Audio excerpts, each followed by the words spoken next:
Hello, welcome back to Send Him Off. My name is Sam, and joining me, as always, is my ever-present podcasting partner, Alex. How's it going? It feels better now you said it. We've had like that week off, and Yeah, it feels like a release now that we can do this again yeah, because of various different things. Now, well, I say that you went on holiday, didn't you? I That's what did. it was. I did go on holiday. Yeah. Yeah, yeah. Any case, Um, it's time to do the news today. yes, the But we're not news. alone. We are not alone. We're not. Sam? We love a guest, and we love a comedian guest. We're becoming our little like specialty. We're Yeah, collecting comedians. we collected We are comedians. collecting comedians. Today we're joined by actor and comedian Dave Bibby. Dave, how's it going, mate? I'm good. Thanks for having me on, lads. Nice to Thank see you for you. coming on, mate. Thank Our you. pleasure. Appreciate it. Right. So, I've got an inkling of your answer, but if you could just let us know who you support. I support Liverpool. Right, which kicks us Yeah. off pretty nicely because that Oh, is there it is. Yeah, there we there we go. are. There they That are. is Got Robbie where Fowler cushion back here as well. wow. All sorts of merch, all sorts of shit. This is my dumping Little man ground. cave. Yes, exactly He's right. man Yeah, cave, exactly. Yeah. I rate it. I like yeah, it. So yeah. let's start with Liverpool. Little bit of a stuttering start. Obviously, two draws. Fulham and Palace, and then last night, as we are recording this on Tuesday, last night's loss to Man United. I've got a stat here. This is a fantastic stat. Unless you're a Liverpool fan. It's the first time since 1911 and 1912 season that both Liverpool and Everton have lost their first three games of a top flight season. Wow, That's wow. Well, we mental. didn't lose them Did you all. hear how Did how you? disinterested he was in that stat? He was like, "Wow, what a Wow, stat!" wow. Put that on the way out of the trophy room. So what Dave, from a Liverpool point of view, what is the issue, if any, really? I mean, two draws and a loss like throughout the season, not that bad, but like obviously they've just sort of come all It's at like once. I sort of it's like a number of things. Like there is a lot of injuries, but there's still a good enough team that should have won at least one, maybe two of the three games. Um, but I feel like they kind of hit a wall a little bit last year. Like they got so close to sort of immortality, and then it was sort of a shortened summer with the World Cup, taking a chunk out of the season, and suddenly they're sort of back and like there's no drive. Why do we have to try to beat Fulham? Like surely eventually someone will just score. And there's just that, instead of being like the typical Klopp team, which is like first to the ball, press. It's all just a little bit like, well, someone will score eventually, Well, and then here's what I think. When Klopp came into Liverpool, obviously he had to rebuild, right? And now I feel like because Mane's gone, there's been a bit of a change of the guard almost. I feel like he's got to kind of rebuild again. So are we going to see a Liverpool team that's going to take, I don't know, 2-3 seasons or so just to try and get back up the pace? Or are we going to just see, by Christmas, they're going to be on all four kind of thing? Well, yeah, no, I think you're looking at a couple of years because I think as well the kind of players they've been buying over the last few years, because we've got a lot of those older lads like Van Dijk, Allison, Henderson. Milner's 62, I think now. He's getting on, and he is getting on. So like, actually, I think he's about 2 months younger than me. But there you go. I'm not starting at Old 62, he Trafford. says. So yeah, but then the players they're buying, like Jota a couple of seasons ago, he came in, and your man Nunes, I think he's like 22 or something like that. We bought a young right back who hasn't trained or anything so far as a backup to Trent. He's like 18. We're buying a lot of young players because I think Carvalho and Harvey Elliott and people like that. He knows that we need to bring them in now and train them up because we're not going to be able to just buy Haaland or whatever like Man City can. Is the Premier League getting too predictable then? Because it is, let's face it, this season everyone's like, it's City or it's Liverpool. Right now, I mean, we're looking at Arsenal because like they're top, but realistically, if we're going to put our sensible heads on, it's Liverpool or City. So just a yes or no question, because I'm going to follow it up with something. Just intrigued to know what your answer to that would be. But is the Premier League getting too predictable? The league as a whole is really unpredictable. Like if you try and predict any weekend fixtures, you'll get a lot wrong. But if you sit at the start of the season and ask 20 people, who do you think will win? And 18 say City. Yeah, exactly. it's not ideal. That was my point. Yeah, it What is. do you think then? Just as a completely sidetrack, question. What should we do to like change that? Should we do like a complete reshuffle? Should we do like an an NBA draft kind of thing? I don't know. I think maybe we should stop Man City pretending they sold 20 million bottles of water every Saturday and lying about income. I don't know. Usually these things come round, don't they? I mean, obviously Man United won however many Premier Leagues in their time, and then Chelsea, Arsenal came along, and then Chelsea came along, then Man United came back again. So you'd hope that it would just naturally come back round. But the one good thing about the Premier League is that the other teams have been successful. We saw Liverpool versus Spurs in the Champions League final. We've seen City go to a Champions League final. They literally playing Chelsea winning. Liverpool winning a Champions League, losing a Champions League, losing another one. So still burns. So there's a lot of quality there. It's just a long season. Yeah. And at the end of the day, I think those big squads really talk. Yeah, no, that's true. I think Liverpool deserve. I mean, I'll be honest, Dave. He doesn't really like Liverpool, Sam over here. I'll be honest with you. I'm not their biggest fan. And That's I don't know okay. why, because I'm a Swansea fan. But I'm just not their biggest fan. But I think I've they never deserve a asked lot you of actually. What do you credit. think? What do you think about Everton? Just quickly. Me? Yeah. Eh, It doesn't make sense. It doesn't make sense. I think even That's- Liverpool think that these days, though. Just Yeah. I suppose. That's Anyway. definitely a good thing. Like if you ask someone what they think about your podcast, if they love it, great. If they hate it, great. If they're like, nah, you don't want that. Yeah, that's true actually. You know what I mean? That's Like very true. You hate Liverpool, that's great. That's good. I'm from Liverpool. That's because we're a big club. We've got you can hate us as much as you want. If you're just like, I don't really mind Liverpool. That's so what have we true. become? Yeah. Has it really got that bad? When you put it like that, so Yeah. true. Yeah. I think that's a big reason, and it feeds into what I was about to say, where I think they deserve a lot of credit for not allowing the Premier League to become a farmers' league in the last couple of years. And I know Man United finished second a couple of seasons ago, or whatever, but it's really been Liverpool who are the ones. Yeah. Pushing, and it's a shame because when we won the league, we were 20 points clear. When we've lost the league, we've been 1 point behind twice. And that completely changes all the stats. You've got a team that can get to 90 something points and not win. But I don't know. I think over the season the best team wins, and that's been Man City for a while. So what can you say? For sure. It's weird though seeing Liverpool struggle at the start. I mean, I can't really see a world where they don't finish second still. But who knows? Injuries, poor form. Maybe it's just a really bad time of the year for asthmatics. Yeah. Exactly. It's been a hot summer. Hay fever is rife over in Merseyside. So we'll go across Merseyside because I know Alex wanted to talk about. Look, my kind of bit of news wasn't necessarily about Everton, but it was Anthony Gordon going for 60 million. Is the game dead? Yeah. Is realistic? Is it dead? Just a question to you all. It's mad, isn't it? Like he's only really just got into the team. He's come through the academy. You think he'd like to play, and he's probably what was played he's probably like more than 1 million per game played, I'd imagine.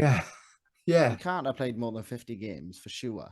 He can't have, and I might be wrong there, but it doesn't feel like he's been around long enough to play 50 games anyway. Yeah. But like 12 or so years ago, Cristiano Ronaldo went for £80 million or something like that, 80 million, 90 million euros, something like that, to like the record fee. Anthony Gordon's going, well, Chelsea have offered 60 million for, I don't know how old he is, but I don't, what's the answer? Are we supposed to like reform the league? Are we supposed to put a cap on it? Or what do we do? Do we stop foreign investment? I don't know, but all I know is when I saw this, it incensed me. And I was tremendously angry about it. Do you not think, though, I think this is similar to like Maguire going and Grealish going for 100 million, and it's nothing even to do with this English tax that we often go on about as Welshmen, because it's quite frustrating this side of the border. But I think he's obviously worth 60 million to Everton, and that's what they value him. No, he And I can't. think He cannot be. But listen, to them, he is. And if Chelsea are stupid enough to pay that, then Everton will have it. And I don't think just they the are. way football is these days. I think it's just a case of Everton saying, "Well, how much can we get for him?" I don't think they value him higher than 20 million, in my opinion. Because how Same can you? Concept though. I think it's if Chelsea. Yeah, no, I know you said. Yeah, exactly. Yeah, I think I don't know. Spurs said when City tried to buy Harry Kane last season, and they were like, they set a ridiculous price. I think was he like 29, something like that? Yeah. So you're only going to get a couple of seasons out of it. And everyone's like, just sell. You can rebuild your whole team for that. But then eventually he did get back in the team, and he got them into the Champions League. Now, if you're in the Champions League, you need to attract more players. Yeah, so it is worth more than the silly money he was quoting. And if Everton were scared that they could get dragged into a relegation battle, and they think this lad could keep him up, then I suppose he's worth otherwise they could end up like a Sunderland or something, doing a documentary in the Championship about how they bounce back and then go straight down to League One. Yeah. Yeah, that's true. I didn't think about the relegation battle. I don't know. I don't 60 million quid. It's a lot of money, isn't it? It is mental. Yeah, it's absolutely mental. It is. You could have a couple of weeks at Centre Parks for that. You probably could. Yeah, mad. You probably could. But that's like, I always feel like Chelsea just sort of like if they lose a game or if they like drop a point, they're just like, right then, who's available? Yeah, exactly. It's not like they've got this, like they've scouted some lad who's come through the academy in Belgium. They're just like, Koulibaly, yeah. Someone else tried to sign him. We'll have him. Yeah. Who else? But then they got done by Barcelona. They got done by Barcelona. I don't know how many times this summer. So it didn't even work for them. And Barcelona can't even play half of their players. So. Yeah, although I'm fascinated by what's going on in Barcelona. I'll read anything and everything about what is. I just don't understand it. They've got players they can't register. They're selling rights. Where do you stand on it? Where do you stand on it? Just like as a question. I really don't know, because I love Barcelona. I think it's such a great club, and I've always liked. Me too. Like, the way they play and everything. It's sad, but I think there's a general thought that it's quite a good thing, because they've always been allowed to just do whatever they want. And now the Liga are like, no, you need to register these players under this overall cap or this, and they're just like, but we've always just done whatever the fuck we want. Yeah. So now if they can eventually at least, be brought down a little bit, we've seen Atletico play pretty well and do really well in the Champions League last few seasons. If it helps them and helps a few other clubs get back up, because they put everything into Real Madrid and Barcelona in the Liga, and then eventually they're saying maybe we should let the other teams get a little bit closer. I completely agree. I completely agree. It was all about sort of, for me, the Galacticos. And when you're a kid, you sort of see the Galacticos and you think, all these great players in this one team. But like as you start to mature, get older, you think, actually, it would be nice to see, your Sevillas, your Valencias, your. But yeah, no, I completely agree with you. I do completely. It is sad, but it's got to be done, and it's a shame to see them, become FC Barcelona, Spotify, whatever. Yeah, sell all the naming rights. But yeah, no, it's got to be done. I don't know what else they've got left to sell now. Yeah, I know they're just selling themselves at this point. They're just like, and apparently they owe everyone money as well. They're like really weird ones. They took that lad on loan from Wolves, Adama, didn't they, in January? Yeah. That's like there's so many things. So many ones which never made sense. Yeah, I don't know if there's dodgy money flowing around or what's going on, but sometimes you're like, wait, what? Why are Wolves giving you? I don't understand what is going on. I know. I know. It's like if you get into the Haaland transfer, just okay, so you could play for you for 10. Where's the money go? I just don't understand modern football. You just have to go like switch off. Turn up like exactly. You just literally exactly. Yeah. Right. So quite a Merseyside central pod today. But I want to have a chat about the latest sort of head-to-head we've got in the football world, which is I never thought I'd see this argument ever happen, but Jurgen Klopp against Gabi Agbonlahor, which it begs the question for me. Obviously, he made a point about, Agbonlahor's playing career. I suppose the crux of the question is, should pundits really only be listened to and if they have a say if they were world class? I wouldn't get a look in. This podcast wouldn't exist. Yeah, we forget it. Though everyone's entitled to an opinion, I think Klopp probably should have just left it. But I know what he like. I know what he means. I don't really like Robbie Savage and Chris Sutton, but sometimes they say things with like a little tinkle in their eye that they're saying something to start a debate, to get a reaction, to get people talking. The thing about Bonhor is like, does he generally mean like I can't work it out either. That's exactly what I think about Gabby Bonhor. I'm like sitting there going, he must know what he's doing. Like you see ones on TikTok where he does like a team and it's like it'd be like Maguire or Varane. He's like, a bit Maguire. Yeah. What? Yeah. And you're like, did you make it all the way to the top end of football, play Premier League football? I remember seeing him play for the under-21s for England. I'm not sure if he ever made it into the seniors, maybe once or twice, I don't know. But, if you're pretty talented and still have no idea about football, like, how does that happen?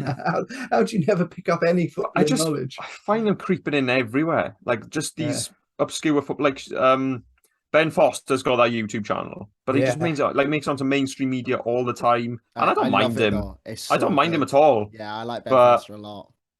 And another one, I keep seeing, like, Jermaine Gina. We can't really stand Jermaine Gina, but how's he made it onto the one show? Yeah, I know. It's he was presenting, like, the World Cup draw. And you're like, the whole world is watching Jermaine Gina. Jermaine Gina pull balls out of it. Flat out. I don't know. It doesn't make sense to me. But, yeah, so I don't know. Some people just carve out a career in the media. And I think I think the Klopp thing is either like, his bosses are going to either say, you know what, we have got an idiot on our hands and we are losing proper football fans. But I think it's more likely they go, Klopp's talking about it. We're getting more clicks. We're getting more hits. We're getting more people phoning in to tell him he's an idiot. Keep being an idiot, whether you're doing it intentionally or not. You do you. So that's just modern. And if TalkSport are listening, there are two other idiots here looking for. I'd love a little joke. I'm full of bad opinions. Or something, We love Gabby Bonhor. Yeah, it was just devil's advocate. That's all it was. Definitely. Speaking of media training, I wonder if any of you saw this week. I'm gonna play you a little clip now of Erik Ten Hag's post-match interview after the Liverpool game. Take a look at this. Now you see, we bring the attitude on the pitch. There was communication, there was a fighting spirit, and especially there was team. And then you can see what they can achieve because they can fucking good play football. Should we start seeing an allowance for things like that in professional sport? 100%. That was on about 10 o'clock in the night. Yeah. It was after the watershed. Fair enough, but it's a professional game of sport, so the tensions are going to be high. Are we allowed to make I know, it's all about, the PR machine, blah blah blah. Yeah, fair enough. But should we make an exception? Does it make it more real? My $1 million idea is, they got Sky Sports Premier League, Sky Sports Football, Sky Sports Box Office. I think Sky Sports After Dark. Sky Sports Sweary. And just have shit, like all the time, all the commentary is just filth. Like, I think I'd tune in. I'd pay 40 quid a month for that alone. Yeah, exactly. Yeah, why not? I probably would. I think most football fans are going to be like that. But yeah, I think Sky Sports, they got some cheek. They're like show that probably would have played out in like sandwich between like betting adverts. Strictly, you're going to be only over 18 to bet, and then they're like, buy this beer, place this bet, and he swears, he's like, well, what are you doing? It's kids watching. Yeah. Like, well, you're just trying to get these kids to do a 12-fold ACCA. Spot on. Yes. No, I completely agree with that. And I think, moreover, I think Sky Sports, by doing, reducing the swearing, to none at all, I think they're kind of like homogenizing all the post-match interviews because they all just say the same thing. Like, oh yeah, tough team, great performance, we played really well. On to next Saturday. Yeah. Like, but come on, you just played 90 minutes. Give me something more. Let me hear you. Yeah, and I think there's same talk with like social media, like players like getting someone to be their social media manager and put out a statement, whatever the result, if it's a positive thing that goes with a photo or we'll make up for it next week. We've let you down, yada yada. Yeah. And then they did it's like players of say the 90s or whatever, like whatever the red top newspapers said about them was just believed by people in the terraces, and they'd sing songs about what they'd done and what they'd written. Social media is not the best, but the one thing they do have is the chance to like connect with fans directly. You know, you can do a little Instagram live and just generally talk. You can, but they're too afraid to do that because they get, you know, hung out to dry if they just go slightly off, you know, the PR like story. But yeah, I think they're trained from quite a young age, aren't they? I think they're taught from. It's so sad, isn't it? It's so sad. We'd be cancelled in seconds. In fact, there's probably quite a bit we've said already that would. Probably. Yeah. I've got one more thing which I'd love to bring up today, and I will genuinely give one of you £20 if you can guess which former Premier League footballer, former Premier League footballer's son has lined up on the bench tonight for Wales under-16s. I know the answer to this. So I'm not going to say it. Oh, you've just seen it, have you? I saw it earlier. I'm not giving you £20 then. I won't have £20. Dave might go on if you can guess. Ryan Giggs' son. No, Absolutely not. No way. That family needs to stay as far away from this country as humanly possible, as far as I'm concerned. He was a pig before he went anywhere near the job. I can't stand the man. So as far as I'm concerned now, keep him away. Even the kids. I'm just waiting to jump in with them allegedly. Allegedly. Yeah. They're coming after you. Yeah. No, it's actually around. It's Djibril Cissé. For Wales? Yeah, his son is lining up on the bench for Wales under-16s. Oh, that is fantastic. Is he Senegalese or French? Oh, I don't know, mate. I'm not sure. He's French. I want to say French, yeah. But he is, I think he had the option to play for. Can't remember. I don't know if it's Senegal, but I don't remember. Yeah. But is he still married to that woman then? Because she's from the boy's mum. I can't remember. Anglesey. Yeah. Interesting. Yeah. He was like. Cissé, he was so fast that his legs would sort of snap if he ran too fast. He broke his leg about 4 times. Yeah, he'd be like whoosh, like that, and then suddenly like there's like a little pothole, and that was it. He was out for 9 months again. Isn't he a DJ now? He is. I was about to say he's a DJ now. Because we did an episode a while ago, and we were like, "Oh, where are they now?" Djibril Cissé's a DJ's out in like. He's a fisherman as well, isn't he? Yeah, Lebo is a fisherman. I think he's a brickie. Yeah, that's fact. I love that. Djibril Cissé. DJ. I love that. Djibril Cissé, the Welsh link. Right. What's his boy called? I don't know. Oh, Prince. Prince, that's it. Prince Cissé. Yeah, Prince Cissé. Prince Cissé. Because wasn't he a lord or something? Didn't he buy a whole load of land? Did he actually? Yeah. He became a lord. He bought a big area somewhere, and it came with land. Yeah. He's off his bin, mind, wasn't he? He was off his bin. Well, the Welsh link. There we are. We appreciate that. Anyway. I think that just about wraps up the news. We've covered the weird and the wonderful, I think, today now. So, Dave, thank you, mate. It's been an absolute pleasure having you on. Thanks for coming on. Enjoyed this one. Yeah, thanks for having us. No problem. Would you like to take a couple of moments just to tell people where they can find you on social media? Yeah, absolutely. If you want to give us a follow on Instagram, I think I'm Dave.Bibby on Instagram. Twitter, Dave Bibby. TikTok, I really should do more TikToks. I'm Dave Bibby on TikTok. And if you want to see a bit more about my website's got loads of old sketches and songs, including loads of football interviews, interviewed loads of ex-players and stuff like that, including the England women's captain, Leah Williamson. I interviewed her a little while ago. That's all on my website, davebibby.com. Go to the videos page. There's some good stuff on there. Definitely. There we are. Go check awesome. It out. Go check it Plenty out. to see. Dave, absolute pleasure, mate. We've loved dissecting the weird and the wonderful news. And I'm sure we'll see you soon. And 100%. Alex, pleasure as always, mate. There we are. Until next week. Until next week. I don't know what we've got planned. As we always say, it's a surprise. We never do. All.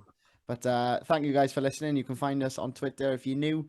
Stick about at Send Him Off Pod. Instagram is at Send Him Off Podcast. And drop us a follow, drop us a like wherever you're watching. I'm using rate us 5 stars on Spotify, please. Yeah, rate us. You know, thanks. Rate us 5 stars, not 1. Yeah, don't 5 only. And definitely not 3 after what we said about yeah. You know, if it's meh, just 3. Leave it out. Just keep scrolling. If it's a 5, put it in. But enjoy your weekend, guys. Enjoy the rest of the football, and we'll see you next week. See you soon. Ta-ra. Take care.